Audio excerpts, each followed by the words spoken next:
Welcome, ladies and gentlemen, to another episode of the Modern Lending Podcast live. We are cruising through January. I can't believe it's 2021. Really excited about our guest. As you guys know, if you're following along, we're doing a 4-part series on brand. Oh my gosh, personal branding is so important. It is a massive differentiator. There's tons of confusion around it, and it can be overwhelming. So I'm going to bring on one of the funnest people I know on social media, Raquel Borras. She is the CEO and founder of True to You Branding, but she's been in loan, she's been in a lot of stuff. But man, her energy, her authenticity, what she brings to the world, it's just so cool. And I want to showcase her and have a dialogue to encourage you guys to turn the camera on and bring your brand to the market and make an impact. So without further ado, let's rock and roll. With the real world.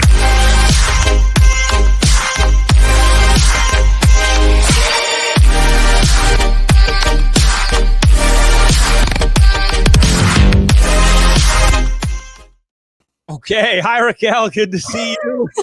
Well, I was going to start like really jamming. It's a good thing that you stopped me. So everybody that's tuning in, first of all, we're live. We're live on YouTube and Facebook and LinkedIn and all the fun stuff. This is also going to be an audio podcast later for the pure audio people. But this is really fun. So this is interactive. We'll have comments come in. But here's what we're talking about. We're talking about brands and branding and why it's so important. And I figured you have such a great angle on this, such a great enthusiasm, that it would just be a really fun conversation to dig into why you decided to go like all in on this, because you really did. You really were like, I'm going deep. Yeah. What was that journey like? What was the jump off point like? Like, give everybody a little bit of that like experience. Okay. So first, can I tell everyone out there that I am fangirling right now? Because we all know that there's certain people in the industry, and being that I was in the mortgage industry for a good 6 years, you know, there gets a point where there's like those people that you follow and you see what they're doing online and you think, okay, if that person reaches out to me at some point in time, I know that I'm doing something right. And you're one of those people. The last person is Chelsea Pites. So if she eventually listens to this, if Chelsea Pites gets me on her podcast, then I know that I've like full circle truly made it. So thank you. But all right, jumping point. When I decided to go off the cliff. Yeah, I love what you're doing, and I feel like you have a message that people need to hear. And you know, my salespeople. So you know, I love leading local professionals. These are the crazies that are out in the streets, you know, looking to build relationships, get loans. You know, and it starts with brand, and it also ends with brand, because if you're invisible and you have no brand, you get immediately judged and disqualified and discounted, and it's no good. No bueno. No. Branding. Share with everyone. I don't know. It was the beginning of last year, January. I had been with Main Street Home Loans for a good year doing their branding. So I was getting paid to be visible. So that was kind of the difference too, right? Is like my boss would laugh because he was very anti-social media, but he knew how important branding was. So they bring me on and he was just like, every time I freaking put on LinkedIn or Facebook, you're there. I'm like, well, that's what you pay me to do. So I knew I was doing something right. Well, I mean, you've got over 20,000 followers on LinkedIn. I mean, you're clearly doing something right. Yes. And I tell people that I could have double that because I've been on LinkedIn for probably about 8 years now, but I really make it a point to connect with people that make sense. And that's where, you know, the whole like-minded building relationships for me, that's really important.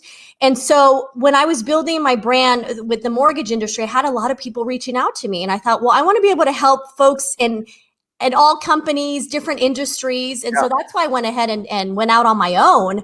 Right. And then obviously with the pandemic, it did take a little bit of a turn because for those folks that know me, I'm not a salesy person. Like it's really hard for me to be like, hey, I'm a brand strategist, like hire me. I don't know. It's just tough. I don't do like the marketing messages and the, you know, outbound lead generations, whatever tools they have, CRMs. I have none of that. Like I tell people that I am like grassroots. I think I'm very different in that respect because I kind of do the opposite of what everybody else is doing, but I do it because I know how, if I can stand out and be different, then that in itself is going to put me in a position that not many folks are willing to do, you know, be themselves and just be kooky.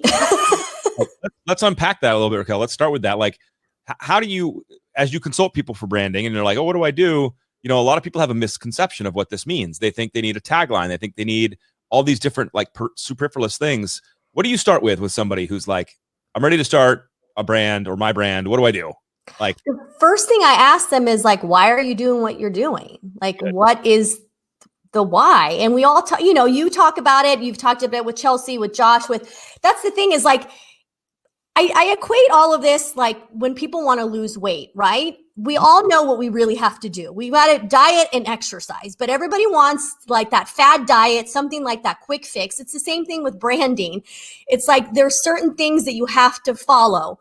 And, it's the content, the being yourself, the story, the why, all of those things. And so that's something that's very consistent throughout is your why. Like, why are you a loan officer? You're trying to help people, have their American dream by owning a home. Like that's a big deal.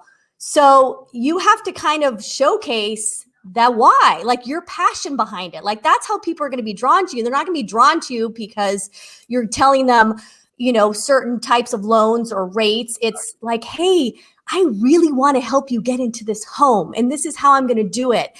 And when people see that, like they just are like, okay, I want to work with that person because I know that they really are doing this for the right reason. They're not doing it because everybody's freaking buying a home right now and the mortgage industry is like on fire. It's so true. And I so agree with you. Everyone is talking about social media, and with COVID, we got forced into digital a lot more, right? We got forced into the internet and into social media. And so you hear all these things like do videos, get on there, and people are forgetting to start with their why. Yeah. And they're just filming content because someone said, go do content. And they're like, okay. And you can see it. There's an emptiness in them. Yeah. They're robotic. It's not fun. Yeah. It's not fun and no one's really pay attention to you. I mean, if you think about it, if you have a handful of loan officers and they're putting out the same content of, once again, what loan programs we have, the rates, and you're educating, which is great. You should educate. But if that's like what you're constantly doing, but then you have like this loan officer in there that's doing, different videos. Believe me, when people scroll through, they're going to stop at that loan officer, the one that's actually doing it in a way where someone can connect emotionally with that person. Mm-hmm. We're all human. It's like the emotional aspect is so important. I think what happens is they think business, I need leads, I need clients, and they forget like there's emotion involved with that. Yes. I mean, everyone in my profession knows that there's a huge likability factor into getting referral business from real estate professionals. Yes. How good you are as a loan officer, if they don't like you, they're not going to give you business. No, and it doesn't matter how much of a big wig you are, because believe me, like being in the industry, I have a lot of friends that are big wigs, and I would never work with them. I'm sorry, because I know I wouldn't do well with them. I know that some of them are not as sincere as I think they are. I mean, I'm going to be honest. There's plenty of people out there that I know that they're just like putting themselves out there in a way that's not really who they are, not true to them. And that's why I call my company True to You Branding, because it has to be true to you. And I feel like enough of us that are smart enough can see right through that. One thing, I can. Let's go down this train of thought here so people can get some insight. Okay. Because sometimes there is a lot of fakeness in content. There's a lot of branding that is inauthentic, that there's not their true self. And some of people are afraid to show their true self. They have this insecurity about like, well, if people really knew me, they're not going to like me, or they're not going to want to do business with me. And so how do you combat that kind of a mindset? That's a tough one, because I'll tell you this, I still have moments where I have that imposter syndrome. Yeah. Or sure. I compare myself to others. Or, I think, gosh, you know what, if I really am who I am, this crazy goofball who's kind of a train wreck, kind of a hot mess, but in a good way, I'm going to totally turn people away. But at the end of the day, like the people I turn away, those aren't the people that I would want to work with anyways. I'm mean, Yeah. I've come to realize that. And what's really great too, Alec, is that because I am who I am and I'm just myself, the people that reach out to me that want to work with me already feel like they know me, and they already feel like they know what they're going to get. So I don't have to sell myself. Like they're like, hey, the reason why I'm coming to you, Raquel, is because yes, I know you might not be the most popular brand strategist, or you might not have been one that has like the most experience, or, the whatever certifications or whatever it is that you to be a branding strategist. But they're like, I love what you do. I've been following your journey. And most of them, because they have followed my journey, they have seen that I've shown up every day. I've been consistent, but I've been me. And they're like, that's what I want. So I want to work with someone that is walking the walk. That's not just doing this like, hey, do 1, 2, 3 and you'll be great and you'll get leads. It's like everyone's different. Yes. Like people forget that what works for me might not work for you. And that's okay. That's okay. And that also leads to the fact that uniqueness creates unique audiences, and your style, your energy, your persona attracts the right audience for you. Yeah, I found my tribe because of it. Like finally this year, I have finally found the people that I want to surround myself with. They're all like-minded, and some of these people are huge on social media, but because they also have the same thought processes as I do of like, hey, we're just trying to make an impact. We're trying to help. Yes, we have big personas on here. Yes, we have a huge following, but at the end of the day, like we connect in a way where they become like family. I mean, one of them is Michael Ray, who was in the mortgage industry, and he and I connected through that. He and I are like brother and sister at this point. And that's how I look at being on social media. I'm like, I'm going to find my people. Yes. People that are going to be like in my life for the rest of my life, like to the grave. And for me, that's so much more important than whether or not I find a client or someone like wants to work with me.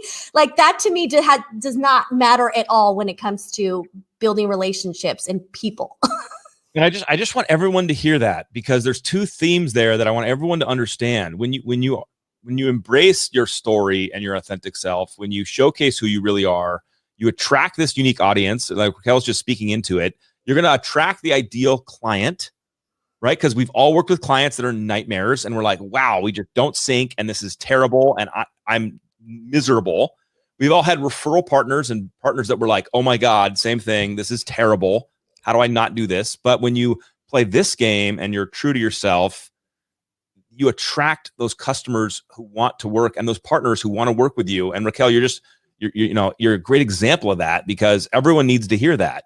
Because sometimes I don't do marketing. I don't once again, I don't put myself out there in a way of like, hey, hire me. A lot of people actually come to me like, wait, I really don't know what it is that you do. You're kind of all over the place. And I'm like, well, that's kind of part of my brand as well, being all over the place, because I am very multifaceted person. Like I have so many different interests and so many different passions. And so for me, it can be confusing to others, but the fact that they're still reaching out and they're like, hey, can you kind of explain a little bit more about what you do? I love what you're doing, but I'm still trying to grasp it. That's okay, because they're still reaching out to me and we're still having a conversation.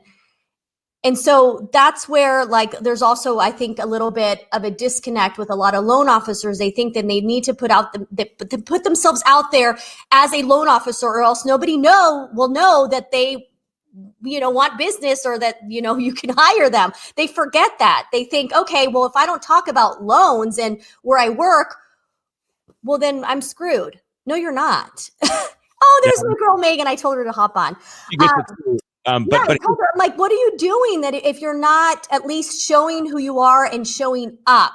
And once you show up and you just start talking about things that interest you, about just any day life, people are going to slowly connect with you emotionally. And then when they decide I need to buy a home and they realize, oh, wait, they're a loan officer and I already feel like such a connection with that person, I'm going to work with that person. Like I told you, Alec, that if I move to Arizona, I already know my loan officer. Totally. And he's with Loan Depot. Sorry, everybody else. But because I already feel this connection with him, just the way we've interacted, I'm like, this is a cool dude.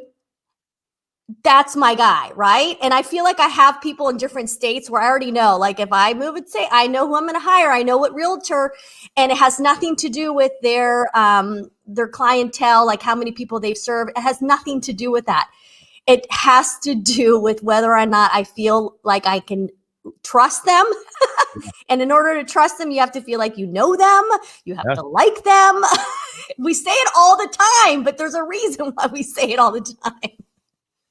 Ian, what's up, my dude? Thank you for hanging out. Hey, Ian. Fun conversation. Ian's just a rising star. So yeah, you said something that triggered me, and I've been waiting to talk about it because people need to hear this too. You said, and you put a post out on this on LinkedIn earlier. So I'm going to paraphrase it, but we're multifaceted human beings. We're not just like, if you're in a mortgage professional, like you get up on video and you're like, and you just go one trick. I'm a mortgage guy. Here's my thing. You're missing your humanity.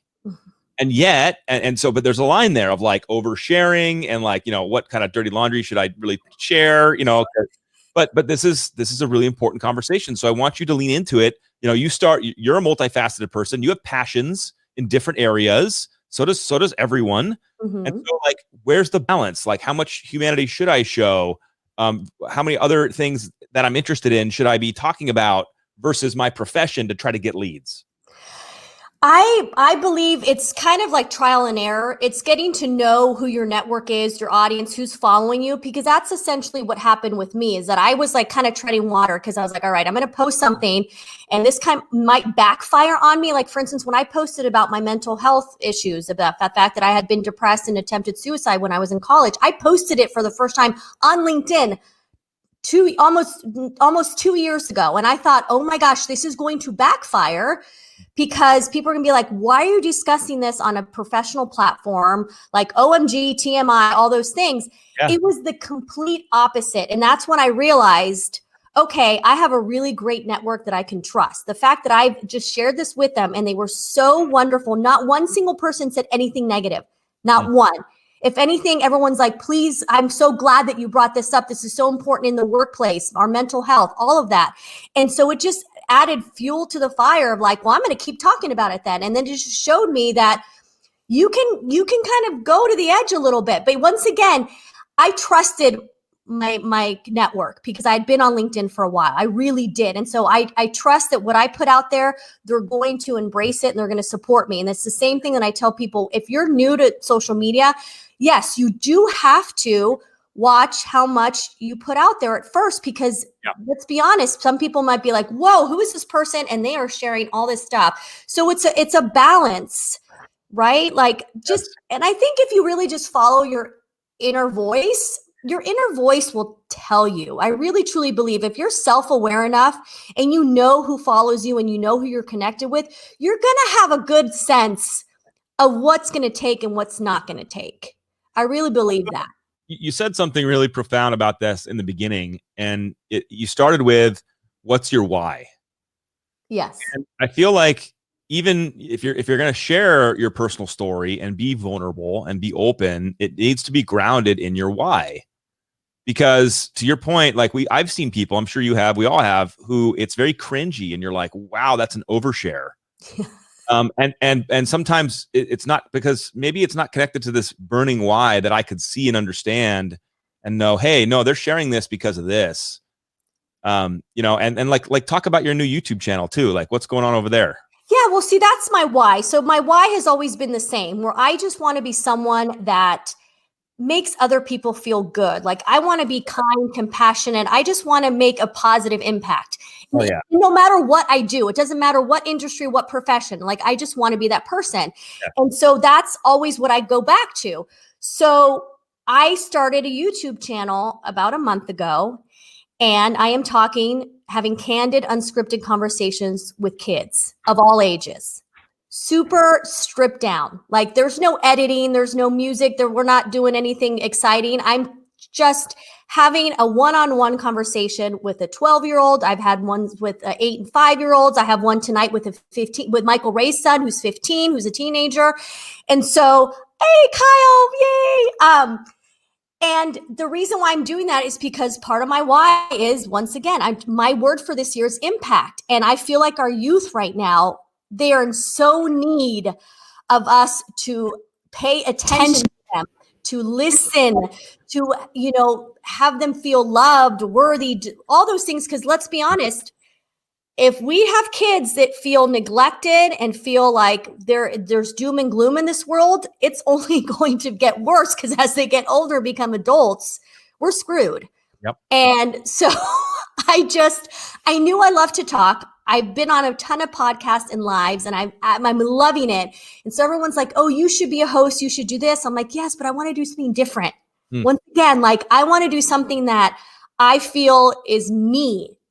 And I love kids. I'm total kid myself. We know that here. I'm 45 and I act like I'm 12 at times. And so I'm like honoring my inner child, and I am absolutely loving it. Like, I feel like I found my thing.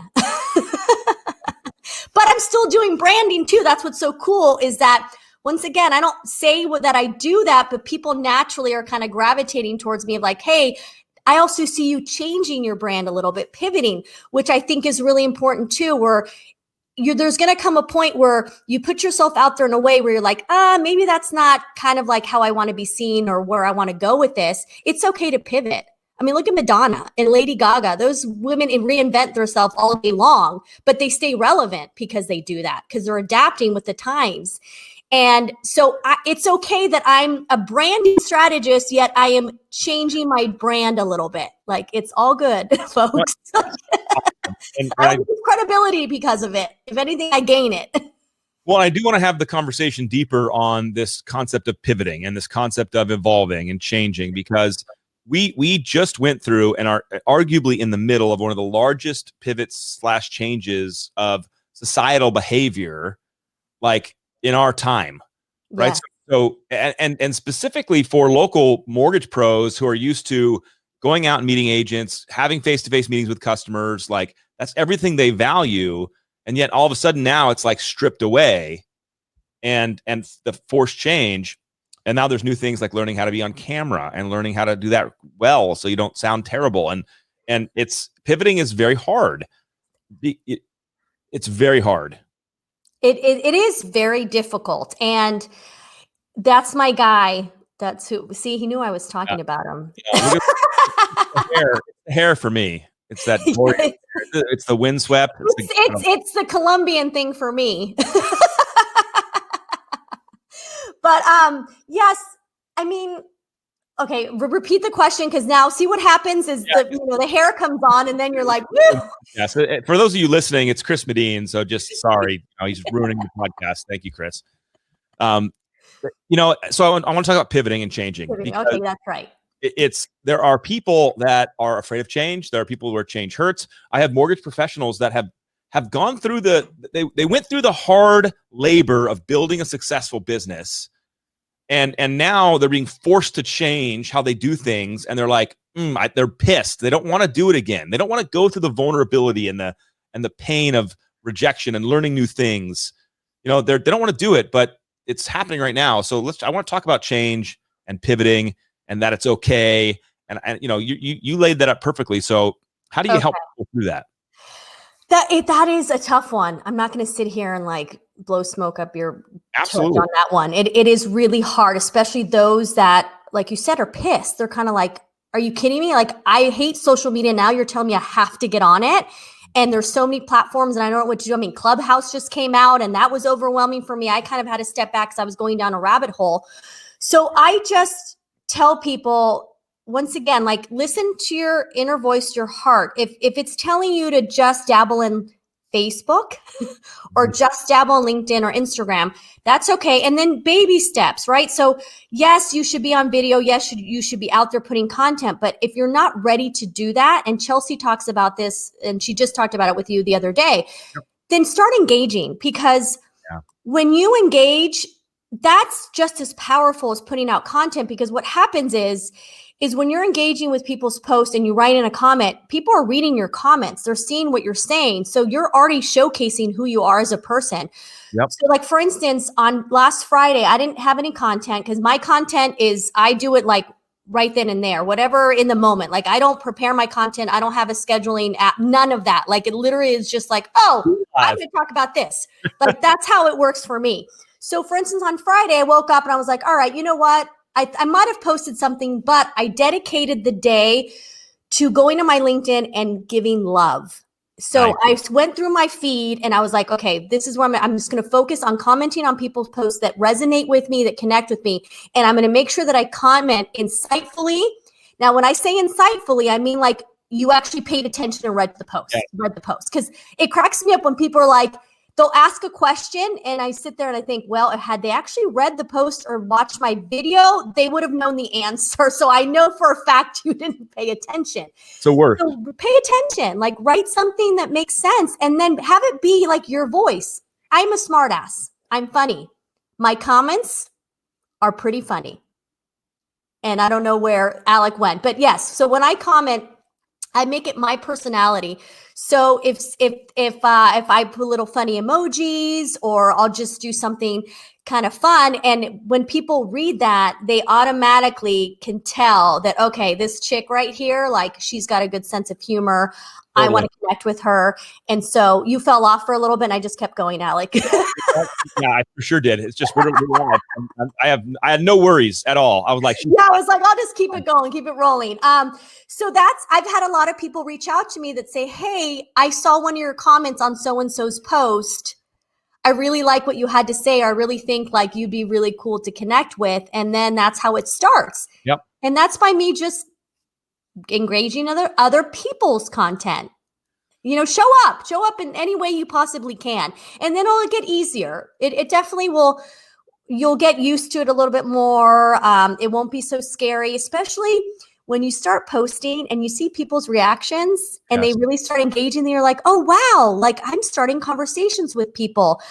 I mean, my best friend, I got her on LinkedIn. I literally just like threw her to the wolves on LinkedIn.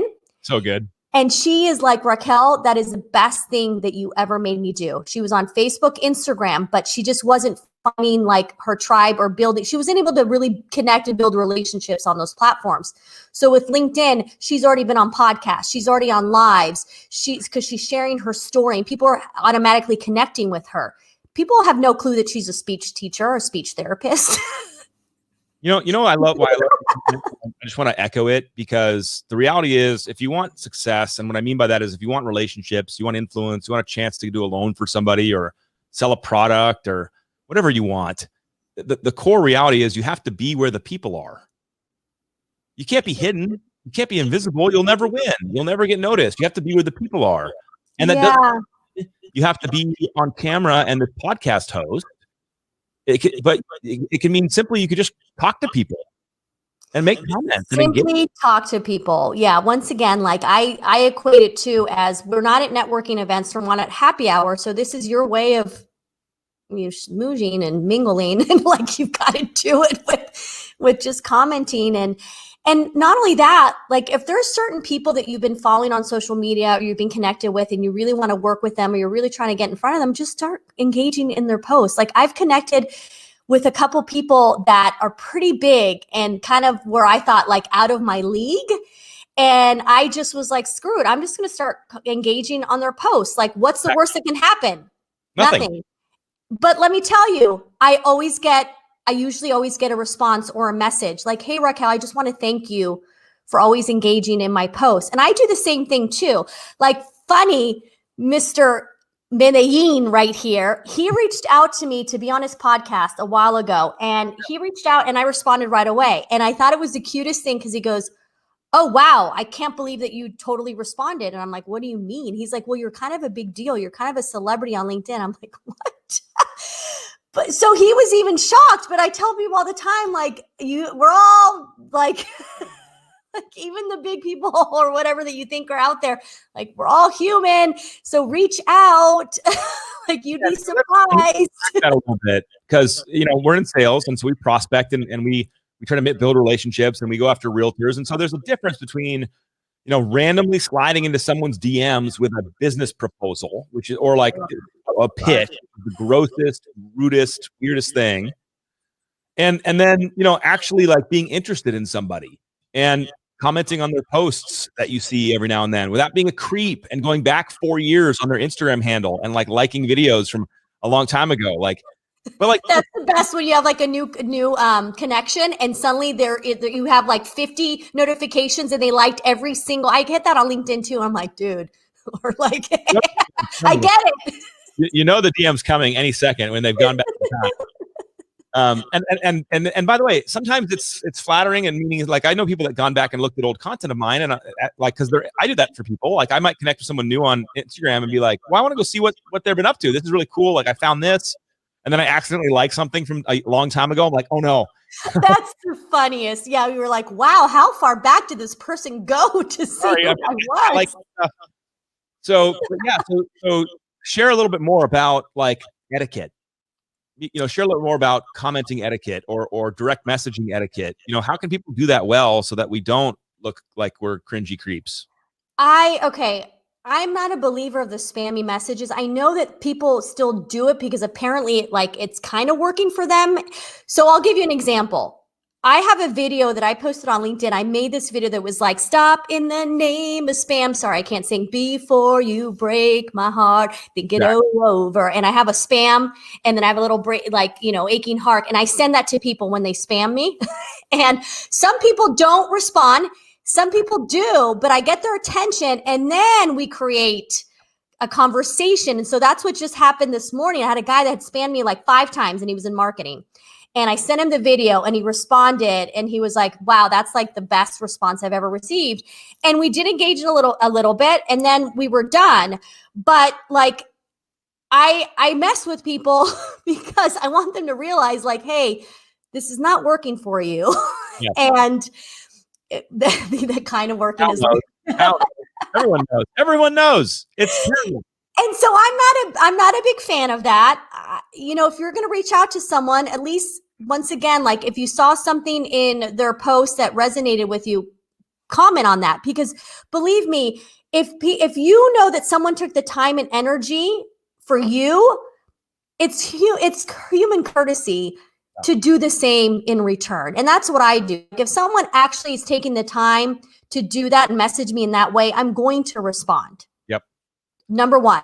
Second, for those of you that are hopping on LinkedIn for the first time, do not tag 100 people on your post every time. Like, please. Like, I get it that we're trying to get engagement. We're trying to get views. I understand that. Yeah. But what are you doing? What you're just showing is it's like desperation. Like you're grasping at like straws of like, okay, I need to do whatever I can so someone sees this post. So I'm not a big fan of that. And I know some people out there are going to be like, okay, Raquel, you're an a-hole because I tag you all the time. I do get that. I mean, sometimes nobody ever told them that like this is an etiquette thing. Yeah. So it's the tagging. It's also like the generic, and maybe there's automated systems I think that do that too, like the robot thingies that great share, and it's like on all your posts, so you know that's not you. Yeah, let's talk about this on LinkedIn because we're on etiquette on social media and building brands. It's all good because your brand is your etiquette, right? Like you act a certain way, I start perceiving you a certain way, and that's your brand now to me. So if we talk about etiquette, LinkedIn has the auto infill comments, right? Yeah. 3 options like auto infill, especially in DMs where you can like auto respond with a sentence. I know you auto responded. Yeah, I don't do that. Even when I started my business, and this is once again why I tell people that I have such an amazing network and I really feel like they support me because I put in the work. So for instance, when I started my own business, I got, everyone gets the notification of like Raquel has a new job or whatever. I got hundreds of like generic messages, but I also got hundreds of non-generic. But I'll tell you this, I responded to every single message. Tell me if you sent me one and I didn't respond, because I swear I spent my Friday night and my Saturday morning responding to everyone without using the generic thing. I made sure that I commented like it was my own words to every single person. But it's because I feel like I go the extra mile to do something like that. In return, I have people going the extra mile when I do things and I post. So once again, guys, like it's shortcuts. Like, why would you want your brand to be known as someone who takes shortcuts? So I know I wouldn't. Maybe some people do, just like how some people follow every fad diet that comes out. Like that's their thing. Like that's what they do. So there's certain people that they go out on social media and they do the hacks, or they go in engagement pods in 10 million of them. And you can tell too who's in engagement pods, which I'm not a huge fan of it, but I understand it. Like it's not a huge deal. Like that to me is not going to be like, whoa, but there's definitely things that people do to try to, get to whatever notoriety they're trying to get to, or visibility they're trying to get to. And I'm just like, it's a slow and steady race. I mean, there's a reason why there's an Aesop fable story on the turtle and the hare. You know what I mean? Like, back to the like history keeps repeating itself. I know. And it's back to the first comment of what's your why? Do you want vanity metrics? Is that what gets you up in the morning? You want BS likes from random people in an engagement pod, or do you want 10 to 15 to 30 to 100 core customers that are going to give you business? That do you want them in your online community? Yeah. And once again, that's up to the person, because there are going to be people out there that want that, and that's okay. I personally don't want that. I want to be someone that really connects with people. Like, I love people. I truly do. I love building relationships. I love nurturing those relationships. Like, for me, when people message me, I respond, once again, if they did it in a way that makes sense. And I've built so many amazing relationships through that. And that's my why is connection. And so that's why I do what I do. It might not be right for everybody else. So on the topic of self-promotion, Raquel, let's talk about, on the topic of etiquette, let's talk about self-promotion.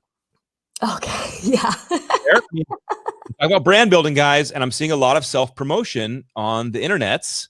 And so what's your take on self-promotion? Like posting your own Yelp reviews, your own, accolades, your own close on time speed on your last loan and how fast you closed it. What are your thoughts on this as a brand? I personally am not a fan of that either, because at some point you're like, all right, that's great. Like, I get it. You're really good. Okay. So well, you think you're really good. Yeah, or you think you're really good. And that's where I go back to where most people don't care about the awards, all of that. Like, if you have all these awards and you have all these accolades, but you're an a-hole, like, I don't know, like that's yeah.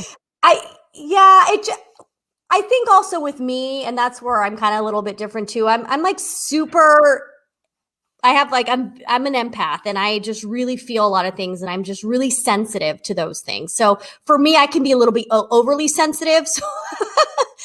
So I never, even when I started my business, the pandemic hit, like, I didn't talk about my business. I was just trying to give free value and trying to educate. And I was trying to make people laugh and smile. And oddly enough, that got me even more visibility. That got me more people reaching out to me to be on their podcast. It was incredible how, when I didn't speak about business at all, like, it helped. No, it's not incredible. It's not incredible at all. And this is the fascinating thing that I want to have you explore with us on this as we kind of get to the end here. You mentioned social media, and you said it's kind of like a networking event or a happy hour. And I love that analogy. Social media, you're being social. So when you take that and you go to the physicalness of what a real happy hour is, or a real network is, right? And we just go, okay, let's talk about a real one. Yeah. And you're coaching somebody on how to show up in a real social event. Yeah, like, you're walking up to the person, you're having a one-on-one. You're not like suddenly screaming to everyone, hey, Joe, hey, Kyle, hey, Chris, guess what? Like, I want you to hear my conversation. This is what's happening right now in this moment. You're not doing that. And that's what people are doing on social media, if you think about it. Yes. When they're tagging and they're doing all those things, like, yes, that's what you're doing. I walk up to you. Hey, Raquel, nice to meet you. By the way, I'd love to show you my new 5-star review on Yelp. Can I read it to you really quick? Okay. Yeah. Hanson is amazing. You're going to like this part. He closed my loan. It's like, what are you doing? Yeah. It's like, hey, like, yeah, it's incredible. And that's the thing too, is like, let's also, with social media, you're bypassing too the, hey, what do you do? Where are you from? A lot of that is being bypassed if you're putting yourself out there in a way where people already know you. So once again, when people reach out to me, I don't have to explain too much. They already know. So then we get past all the formalities and we get in the nitty gritty. right away, which is really cool. That's one difference. Yes. So even like with Zoom calls, when people want to talk to you, it's like, I feel like we're more intentional about it. It's like, cause we have a time limit. So I know when I get on a call, it's kind of like, all right, let's do this. Yeah. And we get into there, and there's plenty of times, I will tell you, probably 90% of the phone calls that I have, we never talk business ever. Yeah. Like I hop on and I'm already like a train wreck. Like if I had just spilled coffee, I'm like, oh my God, I'm so sorry. I just spilled coffee and my daughter's just in the kitchen over there. I just did that. And then we'll start engaging in this like crazy conversation. But by the end of the conversation, we're like, oh my gosh, I love you. No, I love you. This is great. Let's do this again. And then maybe down the road, we'll talk business. But like, that's what I found is that I want to get to know who the person is. Like, I want to know what you like, what you don't like, what your kids, all of those things. Like, I really don't care about your business. Sorry. Oh my gosh. So true, though. It's so true. And look, again, everyone has a different audience. Maybe there's somebody that is going to care about your business, and that's going to be the audience you attract. But I think that let's talk about this as we wrap down. Okay. How important is it in your experience is doing and learning? Because there are people that are stuck in the learning aspect, right? They're trying to absorb things. They're trying to master things. And so they're stuck in the not doing category. But then at the same time, there are people in the doing category, in my opinion now, I'd like to hear your thoughts, who aren't listening to what's happening as they're doing stuff. They're not stepping back and being like, was that effective? What happened? Let me pause and look at it again. They're just charging without listening. And there are people who are just thinking and not doing. What's your thoughts on all that? Well, I just like Nike, just do it. Like, I really do believe that you've got to just do something. I had my anniversary of my first LinkedIn video several days ago, and it popped up. And it was 3 years ago. Oh my gosh, I had like the angle. To this day, my ex-husband and my kids make fun of me. And I posted it, I think last year, just be like, hey guys, you think I'm so natural in front of the camera? You think it's so easy for me? Let me show you that first video that I ever did. And people are like, oh my gosh, that's great. So yeah, like it's not going to come out looking great at first. Some of you might be naturals at it, and that's awesome. But like, just do it. I don't know how else to kind of like say it. There really is. It's just you getting out of your head. I think we just get in our head so much, and we're so focused on what other people are going to think when everybody else is focusing on the same thing. So if you think about it, no one's really like thinking about you. Like they're busy thinking about themselves. Yes, that is. I love that. I say that all the time. I'm like, I know that this matters to you so much, and you're so nervous, but trust me, you know what the other person is thinking about? Themselves. Exactly. They're worried about what that other person is, just a freaking domino effect. And so and if you think about it, how people love bloopers, right? There's a reason why they love bloopers. And that's why I put my bloopers out there all the time. And the reason is because people love to know that you're not perfect and that you're making mistakes. Yeah. So when you do a video and it doesn't come out great, believe me, more people are going to feel a connection with you because they're going to relate like, oh, that person's not perfect. Because believe me, we all think that. We all think like, I'm not perfect. If you over script it and over produce your content and over manage it, you become a commercial. Yeah. And when you become a commercial, you lose your authenticity. Everyone sees through it. We're over marketed to anyway, and you lose your opportunity to create that human connection.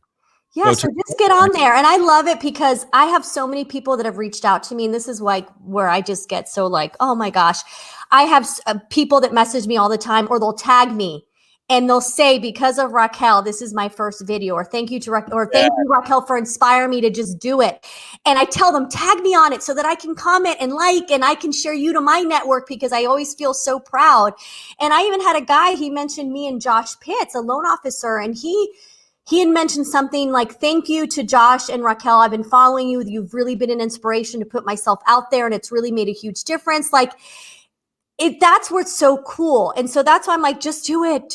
And then for the folks that are on the other spectrum that are not listening and just going like crazy, take a moment and sit back and really think about how you are affecting the other person on the other end.